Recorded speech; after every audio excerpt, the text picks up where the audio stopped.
Hello and welcome to Undivided on this Friday. I'm Brandi Kruse. Thank you for being here. Thank you for your commitment to giving common sense a comeback. Undivided is brought to you by the founding sponsor, 1530 Mortgage. As you guys know, we've been ending the Friday show by reading an important text from American history. It's called Understanding America, and the aim of it is to try to get people to better understand this wonderful country of ours. Instead of ending the show with this today, I want to start the show with this today because I have a reason for doing so. And the text we're going to read is pretty short and simple. Let's cue the patriotic music. All right, here it is. The text we're reading today is the First Amendment. Congress shall make no law respecting an establishment of religion or prohibiting the free exercise thereof, or abridging the freedom of speech or of the press, or the right of the people peaceably to assemble, and to petition the government for a redress of grievances. Let's read that again. Again, the First Amendment to the U.S. Constitution. Congress shall make no law respecting an establishment of religion or prohibiting the free exercise thereof, or abridging the freedom of speech or of the press, or the right of the people peaceably to assemble, and to petition the government for a redress of grievances. Okay, you can kill the patriotic music. So why am I starting with that today? I'm mad about this, and I'm trying to be undivided as we discuss this. The idea that we would paint someone as un-American for exercising a right given to them by our Constitution is unbelievable to me. The right of people to peacefully assemble, to protest in this country, is enshrined in the First Amendment to our Constitution. The First Amendment doesn't say anything about what you can or cannot protest, what kind of protest it can be, as long as it's peaceful. That is an American right. It's a right that men and women have died for. And it is the right of every single American to peacefully protest their government in any way that they see fit, for any reason that they see fit. And that is what, for several years, WNBA star Brittany Griner chose to do. But now, as our fellow American is going on 6 months of imprisonment in a hostile country, there are some Americans who want to hold her protest over her head, who want to hold her protests against her, who want to mock her, who want to suggest that she deserves what's happening to her because she dared to exercise the rights that the Constitution of this country gave her to protest her government, to air grievances against her government. Now, when we talk about Brittany Griner's situation in Russia, there are a few things that are indisputable, and I'll give you these. Brittany Griner broke the law, Russian law. When you go to any country that isn't the United States, you are subject to different laws, and that is the cold, hard truth. She has pled guilty to, as she claims, inadvertently bringing vape cartridges, marijuana vape cartridges, into Russia, into a hostile territory. That was a huge mistake. It is perfectly reasonable to hold the position that, yeah, she broke the law and there's going to be consequences for that. I also don't think it's too far-fetched for people to find it a little bit interesting that someone who protested our country is now asking for our country's help to get her out of jail. You know, and I've seen comments of people saying maybe she'll return to this country and be more appreciative of the rights and the freedoms and the kind of country that she lives in.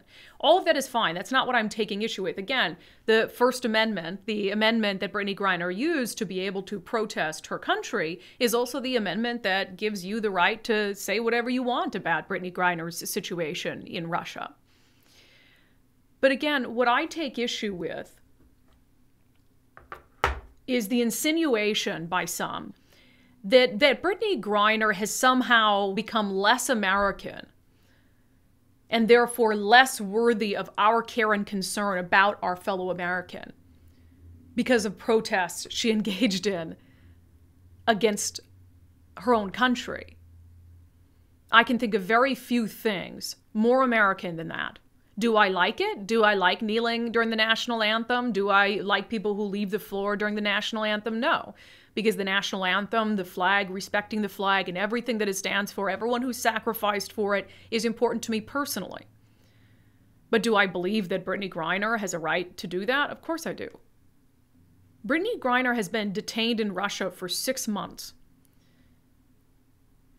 To write that off as, oh, well, she should have known better, without realizing that this is not just about Brandi Griner bringing vape cartridges into Russia. This is about hostile power, a foreign government using an American as leverage against our country. That's all this is about. And by turning on Brandi Griner, by saying good riddance, she hated this country anyway, you are playing right into Russia's hands. You know, I didn't hear comments like this when Otto Warmbier was being held in North Korea. I heard a lot of people who celebrated former President Donald Trump for bringing him home. Although he died a short time later, Donald Trump was able to get him back to this country so his parents could see him one last time. I saw that universally celebrated, and North Korea universally condemned for what they did to Otto Warmbier, who lost his life for what? For stealing some propaganda poster in North Korea? And now you've got Americans who are acting as if they wouldn't care if Brandi Griner rotted in prison in Russia. Acting as if they wouldn't care if Russia kept her there for the rest of her life. Because she's un-American, because she protested America, just about the most American thing that you can do. We should collectively be concerned anytime a hostile nation is imprisoning an American for the purpose of using that American as a pawn. And make no mistake, that is what Russia wants to do. Sure, Brandi Griner, there is some consequence she's going to have to pay for bringing some vape cartridges into that country. She's already been in prison for 6 months, and who knows how much longer.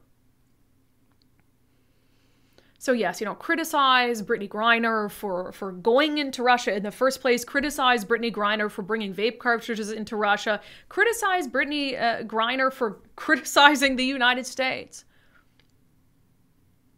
But please don't paint her as un-American for exercising a right that is given to us by the Constitution. Because exercising that right makes her every bit as American as you and I.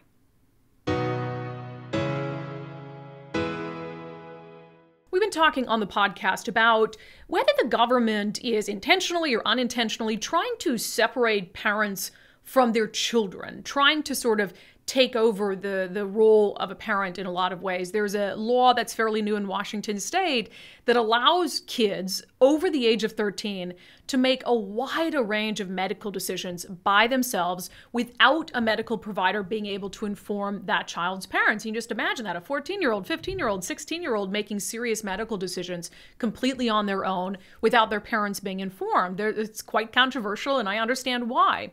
There is a dad in Snohomish, Washington, which is about an hour outside of Seattle, who has found out the consequences of this law firsthand. He posted a TikTok about it, and it's now gone viral because it was picked up and posted by the account Libs of TikTok. Here's that video.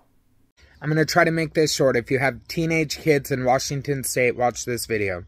I get a call today from the counselor at the high school, Snohomish, Washington. They proceed to say, your child, 15 years old, did not pick up his antidepressants at the end of the school year. I said, he's not on antidepressants. Like, what are you talking about? My kid is not depressed. I got that in my teeth. Forget it. And they proceed to tell me that they had a psychiatrist come to the school and give my kid antidepressants, and he's been on them for several months. I had no knowledge. I knew nothing about it, knew nothing. Come to find out, it's 100% legal. They could do whatever they want with our kids in Washington State in the school program. The man in that video is Eli Holt. He joins us on unDivided. Eli, I appreciate you taking the time. Absolutely. Sure you never imagined you'd be thrust into the spotlight by being featured on Libs of TikTok? I would not imagine the hate that has came with it. Absolutely not. Yeah, we'll talk about some of that. So you took to TikTok, and we'll get to obviously the reason behind it, but how quickly did Libs of TikTok pick that up, and then sort of this traction happened? So it took about 48 hours. I would say within 72 hours, there was multiple reports and sharing of the video and news articles being made where people were just bashing me, saying that I'm abusive. I probably hit the kids in my house, like just the most ridiculous things. I do want to clarify. So he is not my son. Correct. My husband and I have custody of our nephews. So he is my nephew, but he is a child in my home. So are you his legal guardian? Correct. Okay. So anything legally speaking that a parent, his biological parents would have control of, that now you have control of? Correct. Okay. So talk to me. We've just watched the video, but take me through sort of the sequence of events that led to that video where you were obviously very upset about what had transpired. So I was at work. I got a phone call, and I do want to clarify a few things. So one of the things that had happened is, my nephew comes from a broken place, right? There is issues within the family that needed to be addressed. Obviously, that's why we had him. I had agreed with the school for him to see the school counselor and speak with them. So there was no knowledge given to me about any antidepressants or any medication. So I'm at work, I get a phone call, and it's the counselor at the school. And she says, hey, did not pick up his prescription for his antidepressants for summer vacation. My immediate response, as somebody who's been on antidepressants, been off of antidepressants, and had a negative experience from it, was, I'm not okay with this. She literally laughed in my face over the phone. She was visibly, I could hear her laughing at me over the phone. So of course, that made me more upset. So I proceed to tell her that he's not on antidepressants. I had no knowledge of it. She laughs at me. I asked for the name of the medication. She would not give it to me. And then I ended up telling her, I'm going to end the call. You're not being professional. You're being extremely rude. I end the call. And within 1 minute, I get a text from my nephew of her texting him saying, hey, I just talked to your uncle. He seemed upset, blah, blah, blah, blah, blah. So not only was she extremely disrespectful, but within 1 minute, she was texting my nephew on his cell phone to basically give him warning that, hey, your guardian's upset. So I don't want you to have to, please don't feel like you need to divulge anything about your nephew's health situation or anything like that. But had you had any sort of knowledge that he might need antidepressants? Not with an antidepressant. So I had knowledge that, or I don't want his name on. Okay, I'll beep that out. Thank you. I had knowledge that he had moments of sadness, which I think is a common theme with most young adults. But my focus was like, let's change your diet, maybe exercise, get you a job. Let's do things to build confidence in yourself before even considering that route. And so as his uncle, I mean, would you characterize, your relationship as close? Like if he felt like, hey, I think I need antidepressants, do you feel like he would have come to you? Hands down, without a doubt. We have an extremely close relationship, as I do with most of the children in my life. I think that an open line of communication is extremely important. There isn't anything from, just anything, whether it's like smoking pot or going to bonfires and drinking. There's nothing that hasn't been talked about and resolved, whether it was coming to an understanding that things need to be done responsibly or coming to an understanding that that specific thing is not okay and it's not going to happen. So the communication is extremely well in my household. So what do you think led to him getting antidepressants via the school as opposed to coming to you and saying, hey, uncle, I'm feeling down or whatever it is, and I think I need to go see a doctor? So what he told me specifically was that a psychiatrist came into the school and gave not just him, but several of the kids a test to take on paper. He took that test, and from that test, they deemed him depressed and that he needed antidepressants. So that is what he told me, was that he took a test on a piece of paper that said he needed antidepressants. He also clarified to me that he told the lady that was writing the prescription that his family struggled with addiction and that he wasn't okay taking the pills, and they advised him to do it anyway. Wow.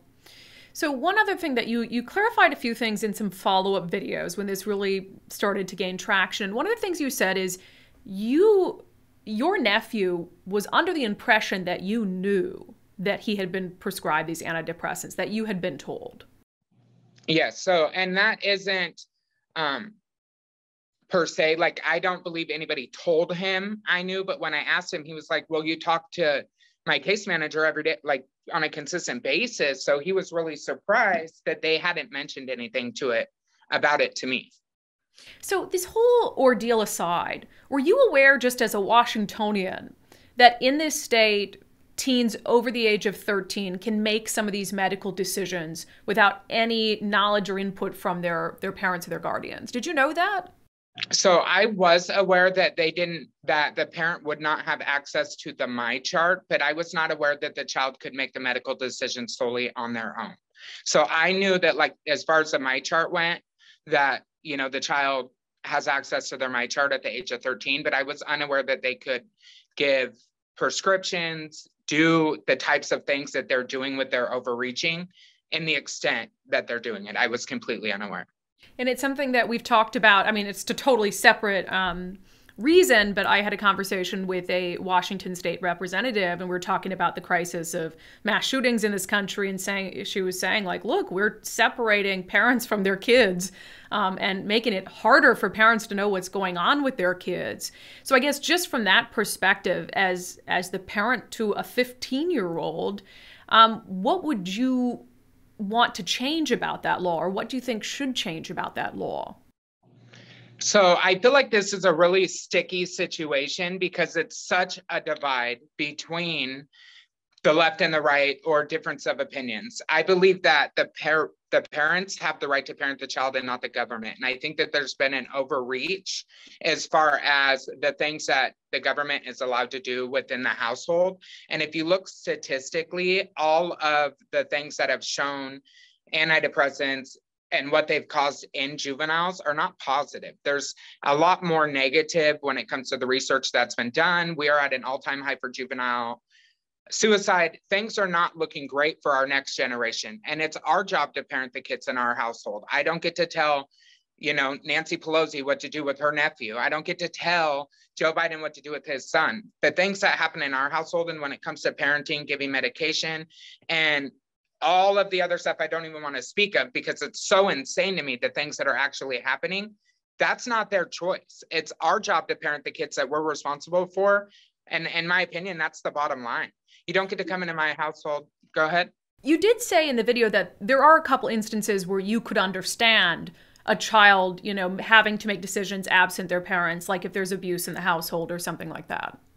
Absolutely. I could understand if there was sexual abuse, mental abuse, emotional abuse, and there was obvious signs and the school was aware of it, right? And the school was saying, hey, how can we help you in this situation? What's going on? But typically, if those things are happening, there's going to be CPS involved. There's going to be other government officials. It's not just going to be the school handling that situation. So coming from somebody who's not in that situation, that doesn't have a household like that, my mind was just blown. I think that the laws that are being made in the legislative point of view is outrageous.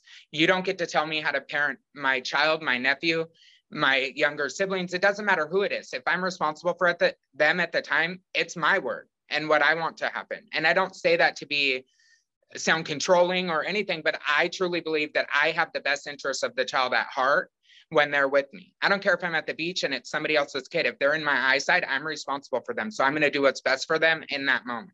And the government...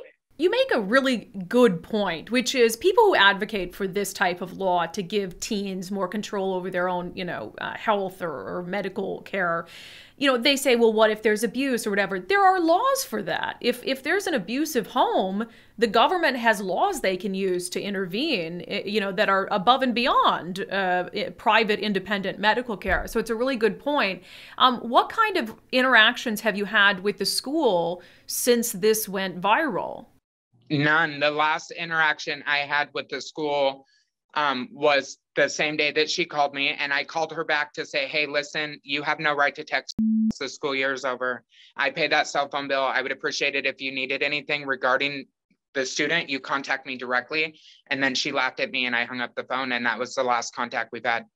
So with the video going out and it being picked up so many times, I mean, are you, you and your nephew, you've said you've talked and everything's fine, and now he is going to come to you in the future if there's anything like this?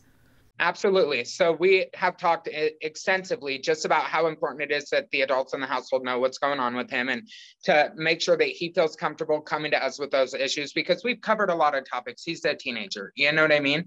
And there was never a point in time where I felt like I had to sit him down and say, hey, if somebody comes to your school and writes you a prescription, make sure you tell me, because in my mind, that's just not fathomable. It's not something that I've ever experienced. So now the topic's clearly been touched on, and he is doing amazing. He has a job, he has a girlfriend. He's like doing all these things to build his character and self-esteem. And my biggest issue is him understanding that you don't need a pill to be normal. You're okay exactly how you are. And there's not anything we can't work through in a positive way. And that's not to say that some people don't need those things, but there's other routes to take first.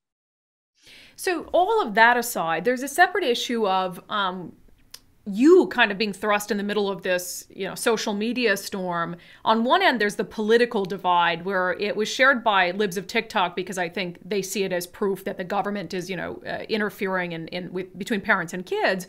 But then you were also getting a lot of hate from random strangers about your parenting and just assumptions they were making about it. What are some of the most hurtful things people were saying? I think so. I haven't read a lot of the comments, but I have an army behind me as far as the support and love from people in my life that are close to me that, some share the same beliefs, some don't, but everybody on every aspect has came to me with some of those comments. And I think the most hurtful thing is that I'm physically abusive, or that I must be punching my nephew in the face every time he has a disagreement with me, or that I am a fat faggot Trump supporter. They've called me out for my addiction, which I am extremely proud of the 6 years that I have clean. I've overcome things that most people would never. And so I do celebrate those. I've made TikToks about my clean time, the things I'm proud of, what's helped me in my journey. And now those things are being thrown in my face when I was making them, to help other people, to give inspiration, to let them know that, like, if I can overcome this, so can you. And now it's how I'm just this horrible, hateful person, and I spew nothing but negativity, and I'm abusive, and I'm a drug addict. And at the end of the day, I stand strong in my faith and who I am. And I know the content of my character, so they can say those things, but it's not going to affect me the way that they want it to. Yeah, I mean, it's amazing to me that you can make this video about something as clearly wrong as a school, getting your child a prescription without your knowledge. And then you have people who look at that from a political perspective and attack you as a parent, like, oh, you must be a really shitty parent then if the school went and did this and your nephew didn't tell you about it. You said you have an army behind you. You can add the undivided army too. We'll have your back. Let's end with this, Eli. What would your message be to lawmakers in your state of Washington, in Olympia, who voted for this law that allows kids to kind of take medical stuff into their own hands? My message to them would be to stay out of essentially stay out of other people's households. We don't come into your household and tell you how to parent your children. We don't tell you what's right and wrong when it comes to your kids. The only time that you should be reaching into somebody else's household is if you have factual evidence of any type of abuse or neglect. And with that, they should just stay out of other people's business. They're overreaching. Yeah. All right, Eli Holt, well, we appreciate you taking the time to join us on Undivided and to share the story behind the TikTok video. Thank you, sir. Absolutely, Brandi. Have a good day. It's Fridays with Friends, where I have an interesting friend on. We talk about really whatever we feel like talking about, news, all sorts of things. Joining us is Dave Wyman, former NFL player for the Seattle Seahawks, co-host of Wyman and Bob on Seattle Sports 710 AM, and the color analyst for the Seahawks Radio Network. Hello, Dave. Hi, Brandi. I'm honored to be one of your friends. Well, and I wonder if Dory Monson knows that you're doing this. I know that you go on my friend Dory Monson's show every week. Does he know you're here? Well, actually, I'm taping with him right after we get off the air. So once he found out that you were taping me, it was like, okay, he has to. It's like a dog marking its territory, basically, I think. Yeah, it's a jealousy thing. I hope he doesn't actually urinate on you. That would be fun. Let me know if he does, because I want to have you back on to talk about that. There's a reason I wanted you on this week. I mean, because I consider you a friend, but also, there's this Brittany Griner thing going on in Russia. She's now pled guilty in Russia to what she says was inadvertently bringing these vape marijuana cartridges.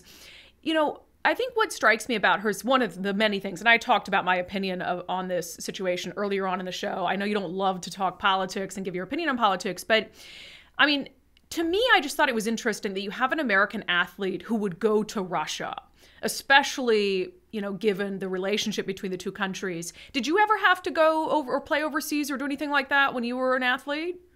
Yeah, actually, I played in, believe it or not, I've been to Tokyo 3 times. And twice I was in the NFL, once with the Seahawks, once with the Broncos. But the funnest trip was my senior year in college. We went and played in what was called the Coca-Cola Bowl. And basically we just played Arizona, who was in the Pac-10 at the time. So, and then, last year, or no, it was 2-3 years ago, we went to London, the Seahawks did. And so, this Griner thing came up, and I'm like, I'm going to Germany. I better make sure that my bag is clean and I don't have anything in there, because it's scary to think that, everything is so different there. And, and I didn't really experience that in any of my international trips. I forgot also when I was with the Broncos, we played in Spain, in Barcelona, in the preseason. So they were all exhibition games. But it's scary to think about that. But I mean, I feel like, did she not know that? I mean, did she not know how strong the rules are there? Or was she just so used to, the U.S. and the fact that, you can have those kinds of things? But it's scary to think that in another part of the world where you could travel into, that you could be sentenced to 10 years in prison for something like that.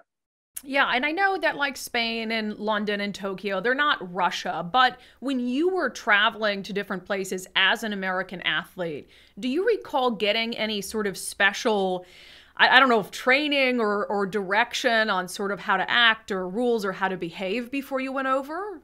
Yeah, that's a good question. We really didn't. The only thing, when I was at Stanford, and I think the reason why we beat Arizona is because we had a sleep doctor come in and tell us how to, get your body clock right because of the time change. And we were only there for, I think, 3 days before the game. And from what I understand, the Arizona guys didn't have that. And of course, Stanford did. They had some professor come in and say, okay, this is what you need to do. This is what's happening to your body. But no, nothing about, any of the cultural things or any of the customs and things like that. It was really bizarre, especially the trip to Tokyo, where, first of all, I walked that field and it was about 89 yards long, not 100. And then also people didn't know when to cheer. It was they cheered the band when they came on the field. But it was very bizarre. But no, there was no, it's a good question you ask, because, you would think with, people traveling internationally, especially if you're going into Russia, that you would be briefed on all of that kind of stuff.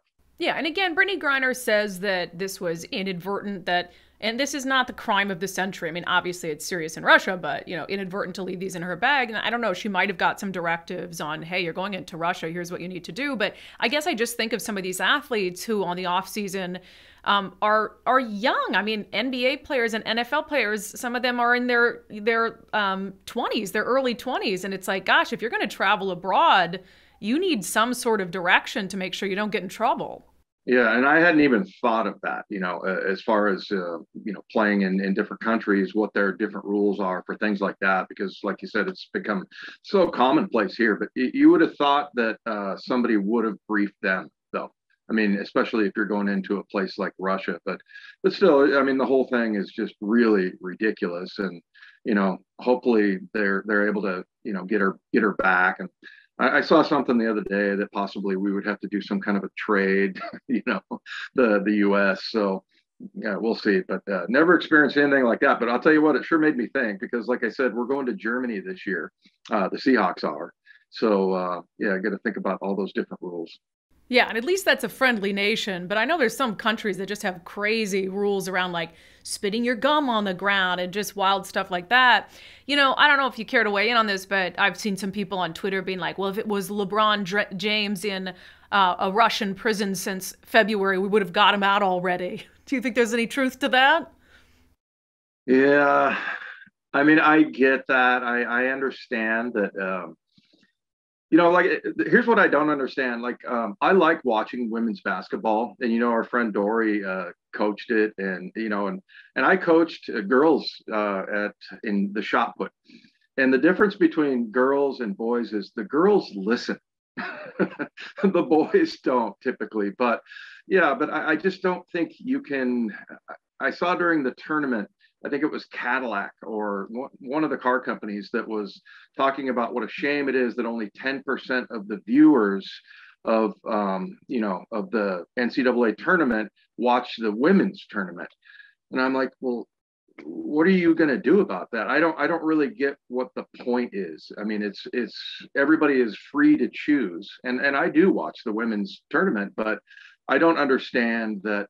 I know that everything is about making these changes now, and how we look at things, and I get how the corporations are virtue signaling, with all of that, but it still doesn't make any sense to me. I mean, you can't force people to watch it. So I guess the reason I'm bringing that up is because yeah, maybe LeBron James does. I mean, I think there would be a lot more outrage over LeBron James being hooked up in prison somewhere rather than Brittany Griner.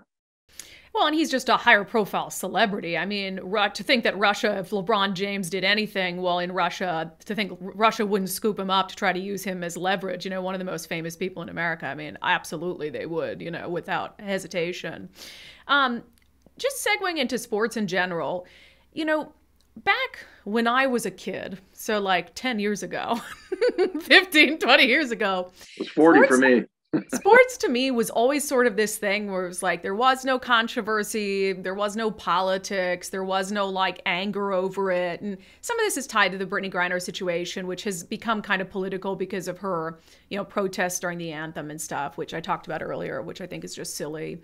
But, do you think that sports is still something that Americans can unite around, or are we kind of past that? Yeah, well, I think I do know a lot of people that stopped watching the NFL and stopped watching the NBA because of that, because they don't want their sports with a side dish of politics. And they really, it's kind of like, like at the Oscars, every actor gets up there and gets a chance to voice their particular opinion. You don't want that. I think Bill Maher said it best. He was talking about Facebook and social media, and he said we need to go back to the days when we had no idea how much we hated each other.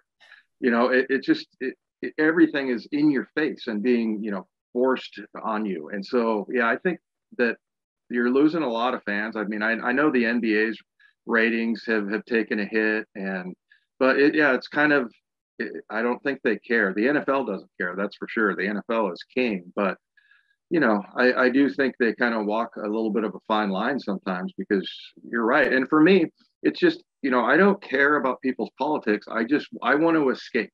I want to escape and watch this game. And it's my team versus your team. It's not the Democrats versus the Republicans, and you just want to kind of lose yourself in that little fantasy for 3.5 hours. So I still just despise that part of it, that they're forcing politics down people's throats that really just want to escape.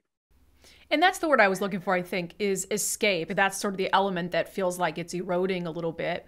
As a sports talk radio host, how do you though avoid the politics of some of these things? Do you avoid it altogether, or do you just have no choice but to discuss it? Yeah, well, it doesn't come up a whole lot, and I think because look, my theory on it has always been if you go too far one way or the other, you're going to lose half your audience, and especially here in Seattle, you have to be kind of careful. So I think the most controversial we got was when the head coach from Washington State lost his job because he wouldn't take the vaccine.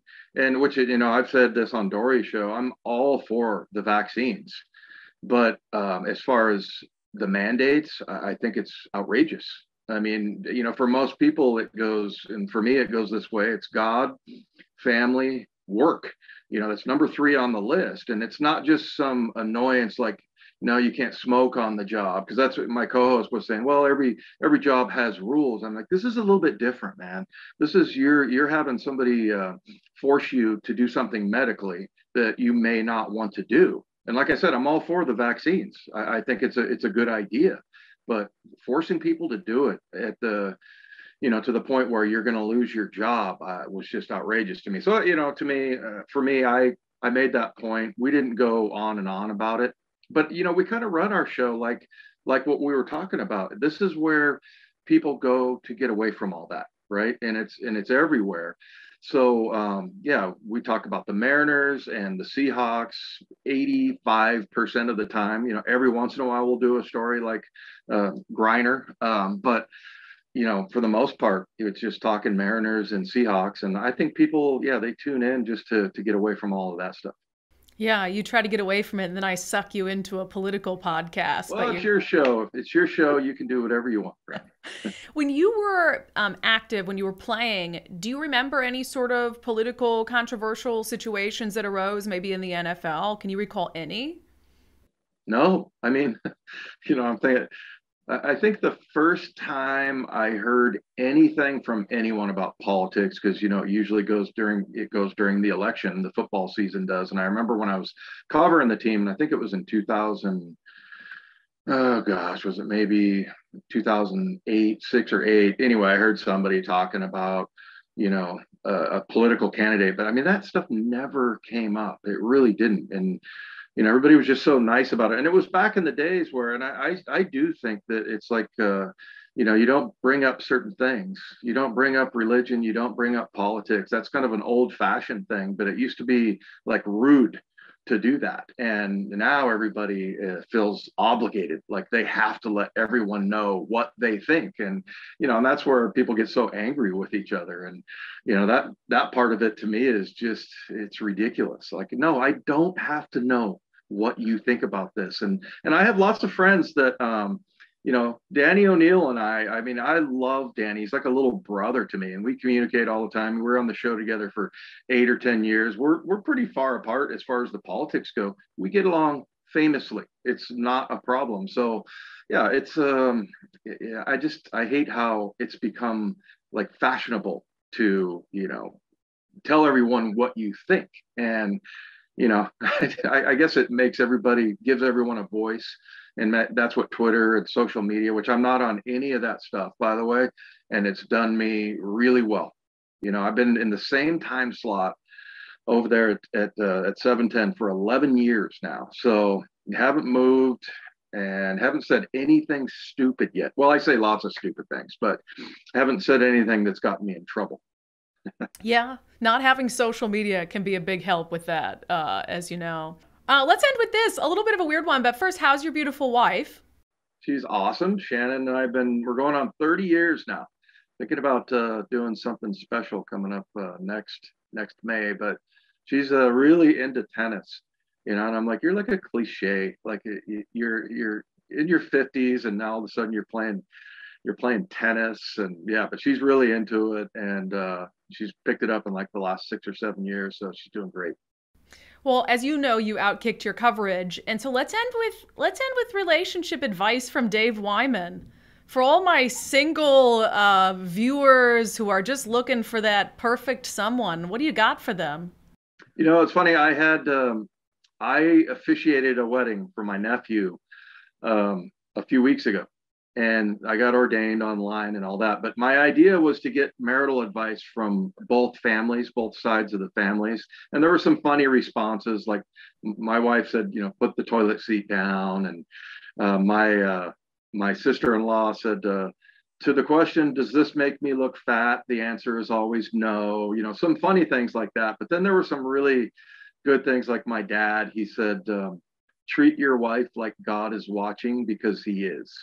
And I really love that. But mine was, you know, whether it's a week from now or 2 months from now or 20 years from now, if you're out on a date or whatever, just treat your wife like you just met. Treat it like it's your first date. And I always look at Shannon that way. You know, it's, you know, we've grown old together, but yeah, that just kind of keeps it alive. But you know, the other thing too is that if you love the other person more than you love yourself, that's a good way to go. Because, you know, I know people go, oh, you're in love with yourself. Well, you should love yourself, right? I mean, you absolutely, you can't love anybody else unless you love yourself. But if you love someone more, and, you know, the more you give, the more you get, is another one that has kept ours going. So yeah, it's here's another one. This is probably in the last 3 years. We are really good at fighting now.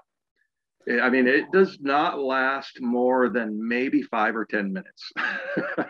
So we've got that part down, and because you do fight over things, but yeah, silly things typically. But yeah, we've learned how to do that very efficiently.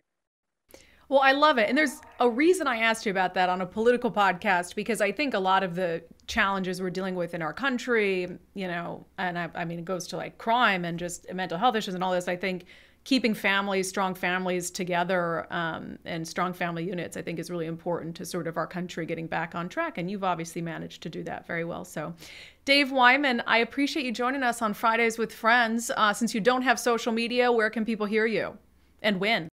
Yep, 7:10 a.m. Yep, and then during the season, you know, also it's on 97.3 as far as the broadcast for the Seahawks. So yep, those two, 2 to 6, Wyman and Bob at 7:10 Sports, and yeah, and then I think on both channels over at Bonneville as far as the Seahawk games go. All right, Dave Wyman, thanks so much. Thanks, Brandi. It's Friday. That means it's time for our segment, Florida Report. It's not even controversial anymore. People know in Florida their freedoms are going to be respected. And with us is our Florida-based correspondent, my sister Miranda. Hello. Hello, everybody. Greetings. I've had some comments about your nails. Some people think they're quite scary. They're weapons. Yes. Yeah. Yeah, those would do some damage. I want to reverse things a little bit. Usually you report on what's happening in Florida, but I want to ask you about some things happening in Florida. Earlier this week on the podcast, we talked about how, I don't know if you saw this like in real time in Florida, but California Governor Gavin Newsom on the 4th of July, despite saying that he has sub-zero interest in running for president in 2024, paid to run a political ad in your state of Florida. Let's watch. It's Independence Day, so let's talk about what's going on in America. Freedom, it's under attack in your state. Your Republican leaders, they're banning books, making it harder to vote, restricting speech in classrooms, even criminalizing women and doctors. I urge all of you living in Florida to join the fight, or join us in California, where we still believe in freedom. Freedom of speech, freedom to choose, freedom from hate, and the freedom to love. Don't let them take your freedom. Paid for by Newsom for California Governor 2022. Okay, couple things. Are they taking your freedom in Florida? I thought that you were the free state. I absolutely don't feel like any of those things are not free for me in this state. I mean, you did. I'm assuming you did not see that on the 4th of July because you probably have a life. I didn't see that on the 4th of July. I wasn't watching TV. I was watching the skies for fireworks, but I did watch it after you had sent it to me earlier this week. I mean, had you just seen that in its natural habitat, what would your reaction have been? To move to California? Did it convince you? It actually makes me not even more so not want to live in California. Do you hear that, Gavin Newsom? Fail. What a waste of money. I can't help but to laugh because, first of all, like, I don't think that there's any hate in Florida. I don't think, like, none of what he said made any sense to me because I don't resonate with it at all. And Florida's awesome. I mean, it's cheaper to live here. Our gas is at least $1 cheaper on average. Like there's no, earthquakes and wildfires. And there's a lot of reasons not to leave Florida and move to California. I mean, you are sinking into the ocean, but that's a subject for another day. Whether we're sinking or the ocean is rising, I don't know, but it's the same effect. You're right. It's interesting, about gay marriage and stuff. Like, I live in Seattle, where we obviously have a huge gay population, but I don't know that I've ever seen more gay people in one spot having fun than on Miami Beach. Absolutely. I honestly feel like people around the country that are a part of that community move to places like Florida to be themselves and feel comfortable. And I actually have always looked at Miami in particular as like a very comfortable place for people of any group, to come and just feel good and express themselves. So that doesn't make any sense to me. Yeah. And as far as like banning books in school stuff, I don't know. There's a lot of stuff banned in school. Tank tops, shorts, like we could go, the list goes on. So. And I think people who don't know better would say, oh, well, Miami's not a good example because that's a liberal city. Miami has a Republican mayor. Yeah. I don't think a lot of people know that. A lot of people don't know that. They really don't. And honestly, they probably don't know that because he is not a fringe type Republican. He sits very moderately and he dabbles back and forth a little. So that's probably why people don't know that. Yeah. One other story we talked about that was Florida related. Ron DeSantis signed this bill that would essentially, and this is a story that's been going on for a year, it would essentially try to ensure that there's some like intellectual variation allowed in public colleges and universities. I mean, there's this feeling on the right, and I personally think it's valid, that you have these higher education institutions where like only groupthink is allowed. Like if you're intellectually to the right or ideologically to the right, then you feel like you don't belong. So the idea is to survey faculty and students and try to make sure that people feel comfortable that they're publicly funded higher education institutions like allow for diversity of thought. But this old Salon article, I wrote about this on patreon.com/undivided. This old Salon article was making the rounds again this week saying that Governor Ron DeSantis is forcing colleges and universities to have students register their political party with the state, which is just a flat out lie. So I saw a lot of misinformation at the national level. How does the local media in Florida treat Ron DeSantis?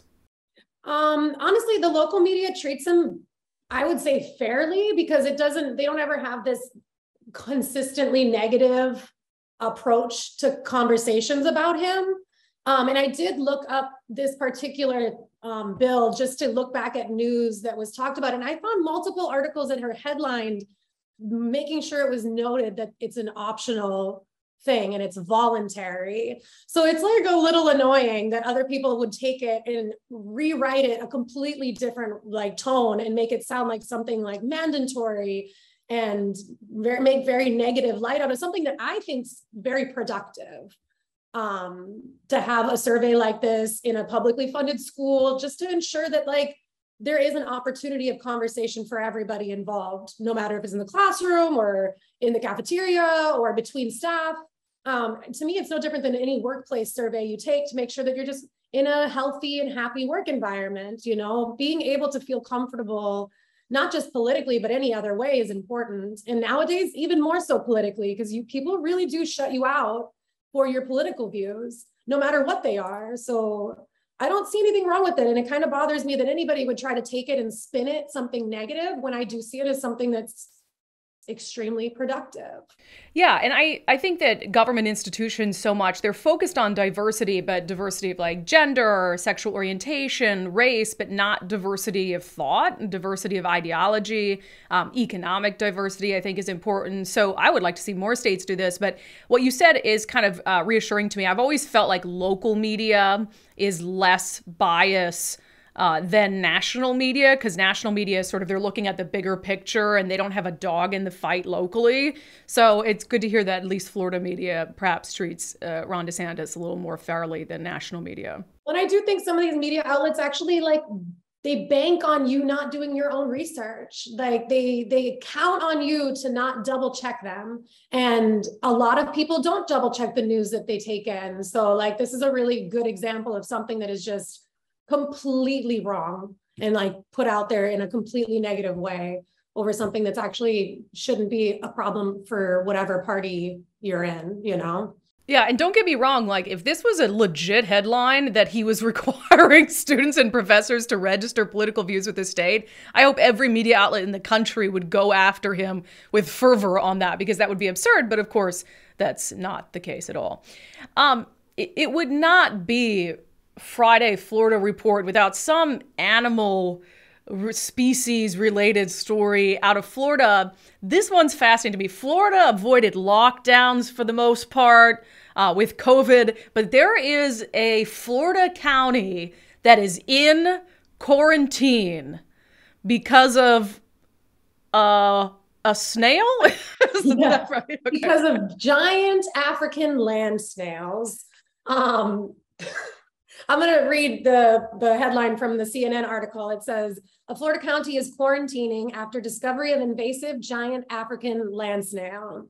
The Florida Department of Agriculture and Consumer Services confirmed there were giant African land snails in the Newport Richey area of Pasco County.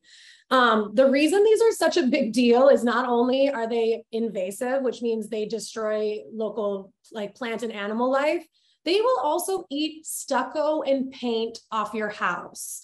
Like, yeah, and then they leave slimy trails. And the reason for the quarantine is they're known to carry a parasite that can give humans meningitis.